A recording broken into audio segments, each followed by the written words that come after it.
Hey there, everybody. Welcome back to the Realm of History. Tonight we got live review for Chapter 10 on the Islamic world. A couple of key things we want to talk about. First of all, we'll have some key advice. We'll go over some of the selected key terms, figures, places, concepts. Do have some AP info for my Realm family tonight to get you ready for those AP questions. And then finally, we'll answer all of the questions that you might have tonight to the best of my ability. Okay, number one piece of advice. Hey, also, don't forget to let me know that you're here in the comments. Go ahead and like this video. Help me reset the YouTube algorithm and hopefully work it in our favor. But nonetheless, study your notes, study your notes, study your notes. Only 3 sections this chapter, so make sure that you get those done. Read through those notes. I think this week, more than ever, reading the AMSCO, right? We had the Heimler video, which is just a summary of the key ideas. I just reread the AMSCO when I was getting ready for this presentation. I think it's really valuable. And I was looking at the questions that are on the AP portion. I think it's going to really help you, especially on the SAQ. Use your review sheet, right? Your review sheet kind of gives you a lot of the key terms. Doesn't give you everything, but I really do think it's your key to success. Next piece of advice is my most important advice, the most important thing I'm going to say all night, and that's to pray for the right things, right? Do pray, but please pray for the right things. I do not suggest that you pray for success on this quiz or really any quiz that you might have in your academic career, but rather, say thank you to the good Lord for all the blessings that have been bestowed upon you. Ask the good Lord for guidance. Say thank you for the health, the safety, the continued health and safety of you and your family. And I think those are the more important things right now. Remember, be able to put things into grand perspective, which I know is hard sometimes at the young age that some of you are, but it's good to make sure that you're saying and expressing gratitude to the good Lord and to the important people in your life as well. We'll talk about that in a little bit.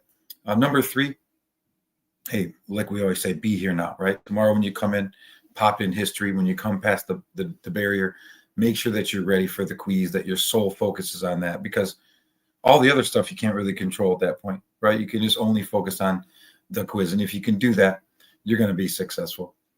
Next, if you have to stop the video right now, if you need to go take care of this right now, make sure you say thank you to your parents. Make sure you say thank you to your loved ones. Make sure you tell them how you care about them and how thankful you are for all of the great blessings that they've provided you with. To be here on a live review means that you're doing pretty well, right? You have internet, you have food to eat, you have clothing, you're able to get to school, you have a cell phone, right? Like, think about all the blessings that you have when you really put it into perspective, where some kids out there don't have those luxuries. Some kids out there trying to find out where they're going to get their next meal. That's the true reality for a lot of people in the world. So you got to make sure that you express that gratitude to the important people in your life as well. And then finally, number 5, I think the AP part's going to be a challenge. Last year, the average on this quiz was a 16 and a half on the content and about a 7 on the AP. So it's a challenging one, though it's a little bit shorter. It's a challenging one. So make sure that you're ready and meet the challenge, right? Challenges are good. Come ready for the challenge, but rise to the occasion. Don't be a Skipper McGee, right? That's the worst thing that you could do, is be a Skipper McGee. Make sure that you're there, that you show up, that you're there on time, that you're being here now, and you meet the challenge. Okay, let's get into our terms for tonight. First one is the Bedouins. The Bedouins really did have a big influence on the Islamic world. They were Arabic nomads, and their culture kind of shaped Islamic culture. Their ideals were courage, loyalty to the family, and warrior skills. Being able to explain why those were important, I think, will be imperative to your success on tomorrow's quiz. Next is the key term Allah. Obviously, when you take a look at that, it's the Arabic word for God, and it's used by Arabic Christians, Jewish practitioners, and Muslims to refer to God. Moving on down, we have the city of Mecca. Mecca is known to be a city in Western Arabia, right? It's home of the Kaaba, the famous shrine. It was also the birthplace of Muhammad, and it's the most holy city of Islam. And it's also the site in which Muslims pray toward in their daily devotional prayers. Had a lot of questions about this one today. That is the city of Medina, also known as Yathrib, right? So when you take a look at that, this is the city in which Muhammad traveled to after being forced out of Mecca. If you remember, he starts preaching in public in Mecca. A lot of Meccans weren't very happy about this, and so they kind of ushered him out by being really rude to him. He goes to Medina, which is about 200 miles north. This is a movement called the Hijra, which we'll talk about in the next term. But at Medina, he really becomes kind of a famous leader. He gains a really big following there. So this movement from Mecca to Medina, that's called the Hijra. I might have put it twice on the review sheet. You can cross the second one off. Okay, so I showed you guys the slideshow today, and we talked about the Kaaba quite extensively. It was an ancient shrine located in Mecca, started as a monotheistic shrine. Okay, so it started off as a shrine related to Abraham and Judaism, but then it became a polytheistic shrine. And then later, when Muhammad took Mecca over, turned it back into a monotheistic shrine, right? Just one that was more associated with Islam. And that's what it has remained to this day. One of the five pillars is called the Hajj. Now, the Hajj is the pilgrimage to Mecca, right? This is expected of every Muslim practitioner at least once in their lifetime if they are physically and financially able to do so. Next term is a term mosque. A mosque is simply an Islamic house of worship. It's a place where they go and perform their prayer devotions. Next is the Quran, one of the big sources of authority in the Muslim world. It's the Muslim holy book. It's believed to be the written version of what was revealed to Muhammad by the angel Gabriel. Next is the Sunnah. The Sunnah is basically a key term that means following Muhammad's example. What Muslims believe is that they should follow the way that Muhammad lived his life. That's what the Sunnah means. Next is Sharia or Sharia law. Sharia law is a body of laws that regulates family life, moral conduct, and community life in the Muslim world. A key place from Section 3 was the House of Wisdom.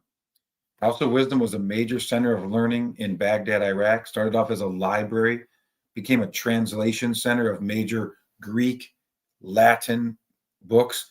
They translated them into Arabic. Okay, now, next we're going to talk about the three main branches of Islam, the three different factions. The first one, and the most populous one today, is the Sunni branch. They believe that the leader should follow the Sunnah or Muhammad's example. That is their big belief. On the other hand, you have the Shia or the Shiites. They are a branch of Islam that believes the leaders should only be a bloodline descendant of Muhammad. So they believe the leader must be related to Muhammad by blood. And that's caused many years of fighting between the two groups. Next is a very small branch called the Sufi. They're a very small branch. Only about 1% of people today practice Sufism.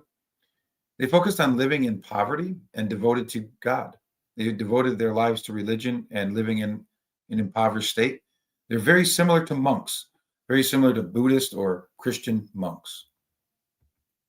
Okay, next, realm family. I do have some AP tips for you. So I really looked through all of my AP questions. There's a lot this week. There's a lot. It's going to be challenging. I want to talk about some tips just to give you some pointers. Maybe you want to do some final studying tonight. Maybe just brush up on your knowledge on a couple of things. The MCQ topics. Are you ready? The first one's going to discuss the plague. There was something called the Black Death or smallpox. I'm not sure if you've ever played the game Ring Around the Rosie. Basically, the bubonic plague, it attacks your lymph nodes from the inside out, and it makes them swell up really, really bad. They fill up with all types of blood cells that are trying to fight off the infection, but they swell up so bad that they cause bumps on the outside of your skin, big, large boils, and they turn purplish and gray. So when you play Ring Around the Rosie, you're basically referencing the bubonic plague. Basically, they say, ring around the rosy, pockets full of posy. When you say pockets full of posy, Those are flowers that people would carry them. They'd put them around their nose because the smell of dead bodies was so abundant in the Middle Ages due to the plague. Then you say ashes, ashes, talking about the grayish, purplish boils on your skin. And then they say we all fall down. It means everybody dies.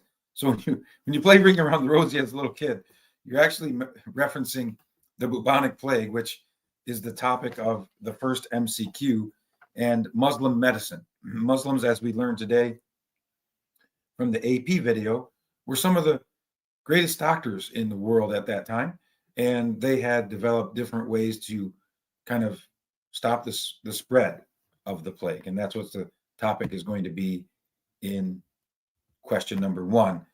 The second MCQ kind of hits at gender roles in the Islamic world and compares it to, women in different parts of the world. But gender roles, marriage, treatment of women, that is the topic for the second MCQ. Now, the third MCQ is about the scholarly achievements of some of the Muslim writers, mathematicians, doctors, so on and so forth. And then the fourth MCQ, and remember, each MCQ has 2 to 3 questions, so you can kind of gauge how many you're going to have. But the last one is an image, and it has to do with the Hajj. It has to do with travel, transportation, and the Hajj, or pilgrimage, that we learned about in this chapter. Now, the SAQ. The SAQ is going to be tough. The SAQ is going to talk about the church versus the state. So politics or government and religion. Are they connected? Are they separate? Right? In the Muslim world, they're pretty much connected. In other areas of the world, they're going to be separate. But it asks you to talk about religion as well and its relationship with government.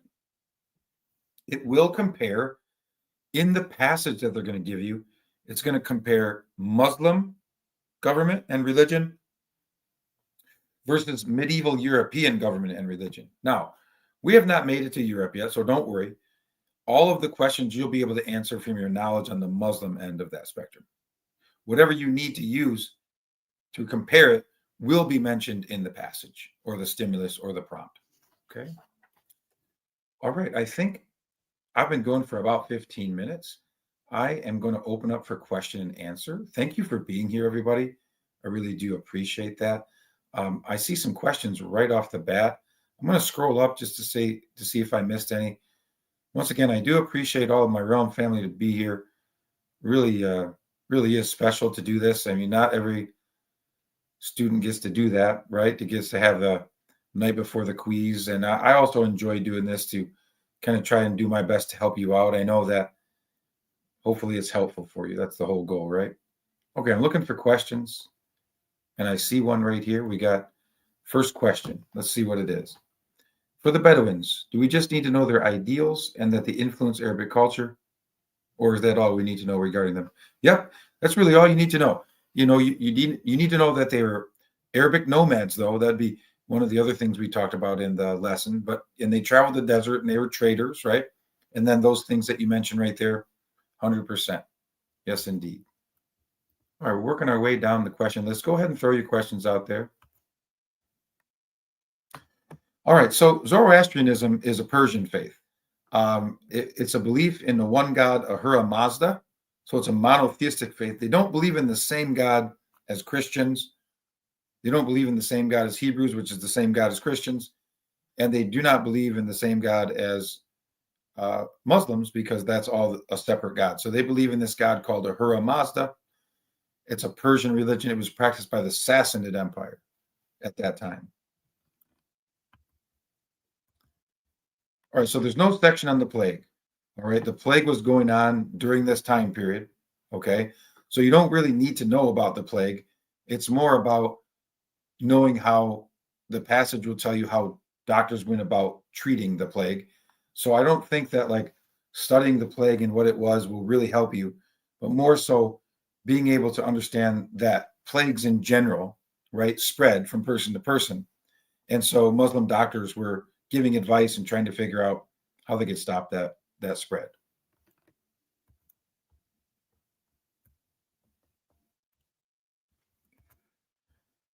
For the rightly guided caliphs, do we need to know that they were rightly guided, or are there specific things about each one?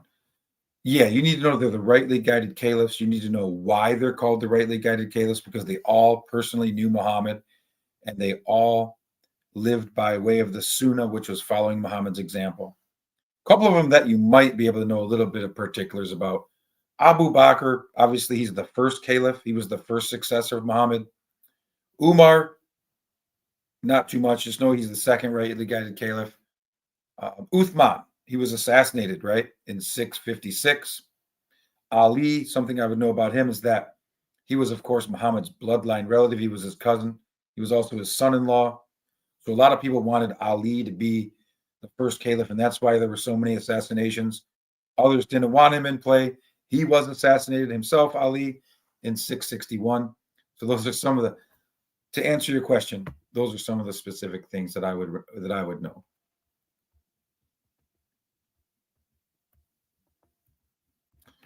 Basically just answered that, right? Yeah, so the Bedouin ideals are courage, loyalty to the family, and warrior skills. They lived in the desert, right? So what I said in class is that they had to travel really far from one oasis to another. They didn't know when they were going to find food or water or shelter next. So it takes a lot of courage to kind of risk it and brave going out into the vast desert. So you have to have courage to survive. Second, loyalty to the family. You really need to depend on your family network for survival as well. They're going to help guide you. They're going to help keep you safe from raiders, right? People trying to steal your stuff. And then the final one is warrior skills. When you do find resources, everybody's looking for the same resources. So when resources are scarce, it's going to lead to conflict. You're going to have to fight your way out of that. That's just the way that it was in this part of the world during that time.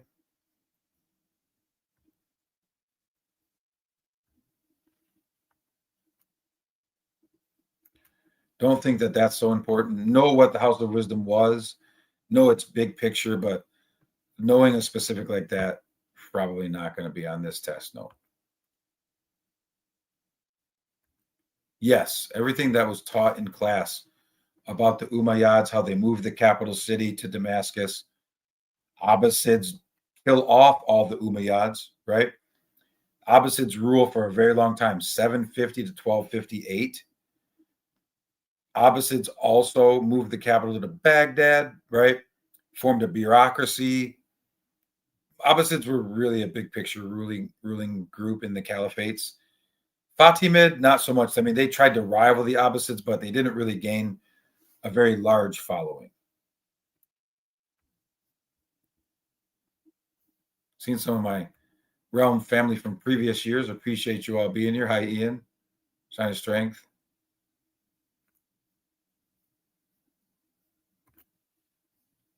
For the SAQ is not going to be, the SAQ is on the AP part. So please don't get confused. The content part has short answer questions.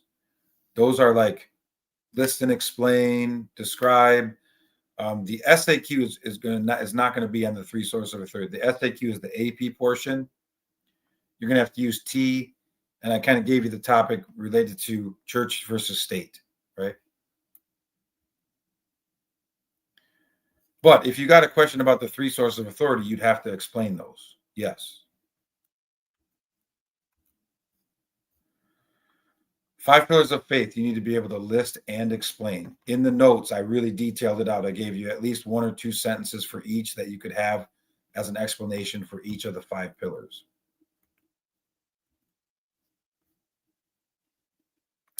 They come up a lot in this chapter, the Sassanid Persians. They were basically a rival of the caliphates and the Muslim empire. They were an empire to the north that they traded with too. So, you want to know that they're Persians, they're from Iran. They traded with the Muslim peoples, they fought against the Muslim peoples, they were competitive. That'd be some of the basics. Byzantine Empire, the same thing. They were Christians. They're Orthodox Christians. They're the old Roman Empire on the eastern side. They fought with the Muslims. They traded with the Muslims. Same ideology.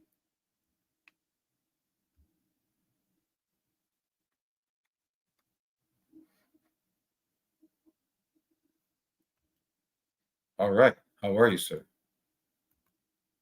Excellent.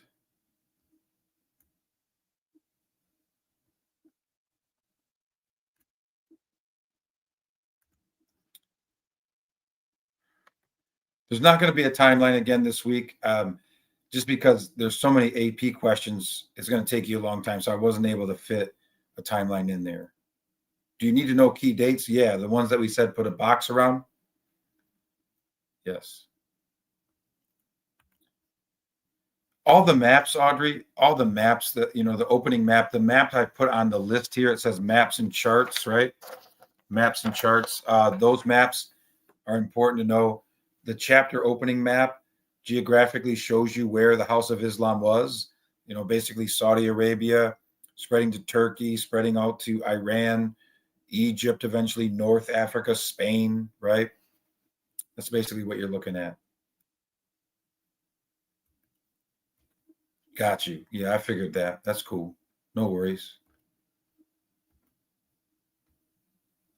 An example of how to use T. I mean, we've already pretty much gone over this several times, but basically, T stands for topic sentence. So if the question says, all right, if the question says, oh, I mean, let's look at the question for tomorrow. Let's see here.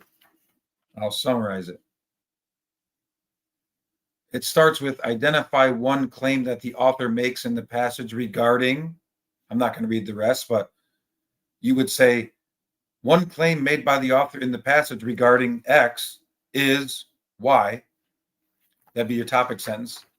Then you need to say in your evidence, which is the E part, what you need to do there is you need to use key terminology or key figures, some key term, explain it up real good, connect it to how it answers your topic sentence. Then you analyze it. You say, all right, here's how my evidence supports my answer, which is my topic sentence. That's all you got to do right there. 3 to 4 sentences.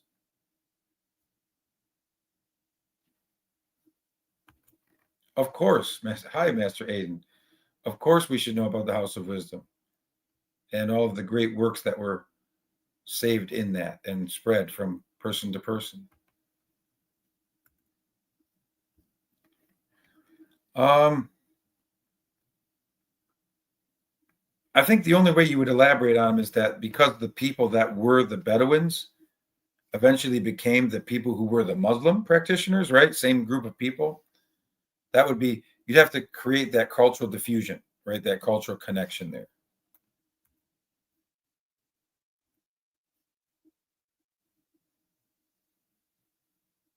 Yeah, I mean, I gave you a lot of different resources: AMSCO, Heimler videos, AP Classroom videos, right? So you have a plethora of sources: AMSCO, Heimler, AP Classroom. I think you already did, Phil, right? I think you already did, if I recall correctly, or close to that.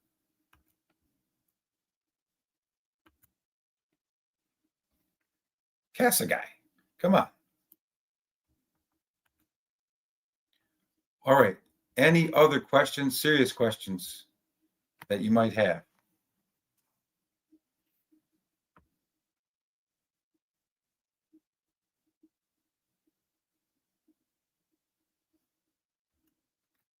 Love you too, man. I hope you're doing well. God bless.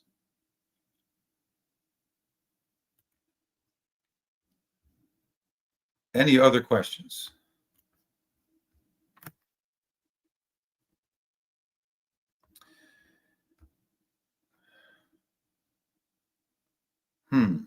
Well, the time span of the Abbasid Caliphate, 750 to 1258, was one that I know we boxed. We boxed Muhammad's death in 632. Those are some of them. Check with your classmates because I know that I put a lot of dates into these sections. So anything that your classmates might have would be also very helpful.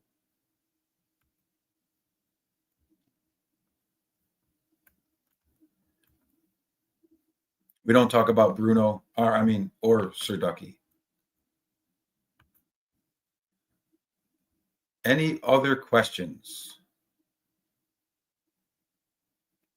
Serious questions. I'm going to stand for about 1 more minute. Just want to express my gratitude to all of you for being here. I hope that you will do well on tomorrow's quiz.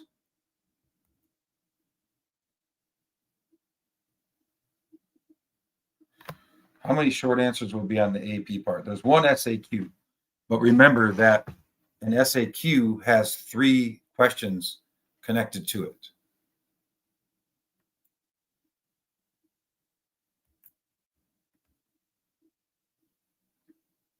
So in essence, on that SAQ, you're writing almost like a 3-paragraph essay because you're writing really 3 paragraphs to answer those questions properly using T.